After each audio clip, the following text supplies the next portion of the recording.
Alors que le Forum de regard protestant fête sa première année, le 8 novembre dernier s'est tenue à l'espace Marc Bogner une seconde convention, Sens éthique et limites de la loi. Un thème qui fait écho à l'actualité, et en particulier aux questions de réforme pénale, du droit de la famille, de la fin de vie, du droit d'asile en passant par l'ingérence et le droit international, ou encore la question sécuritaire. Autant de sujets que le Forum de regard protestant a abordés, discutés, durant cette journée.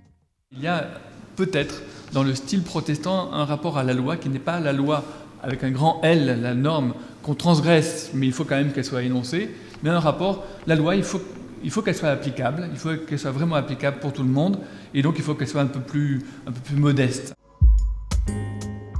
Des conférences et des espaces de parole sous forme d'ateliers ont été organisés. Les nombreux participants s'en sont emparés avec leurs différents regards. Le thème du sens éthique et des limites de la loi, abordé sous différents angles dans les ateliers, a passionné chaque participant, chaque protestant. Dans ces espaces de parole, chacun a pu partager ses compétences et ses contributions. Le rôle sans doute des protestants, ça peut être justement en amenant une parole originale issue d'une certaine histoire et d'une certaine réflexion, de poser des questions, des façons de poser les questions qui permettraient de sortir des routines du débat public. Si cette deuxième convention a été un succès, le Forum de regard protestant souhaite d'ores et déjà se projeter sur les rencontres à venir.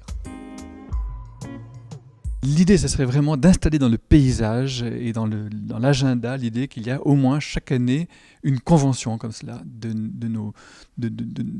questions, de nos intelligences, de nos sentiments, de nos engagements, de notre foi, de nos manières de vivre la foi, de nos manières aussi de comprendre le monde, de comprendre la situation. Et voilà, qu'il y ait des occasions de rencontres qui ne soient pas des occasions de rencontres simplement en église, théologique, ecclésiale, mais vraiment qui mêlent aussi des compétences. On a besoin de faire appel à tous ces laïcs, grands et petits, qui dans nos églises portent des compétences et des expériences dont nous avons besoin et que nous devons partager et faire partager.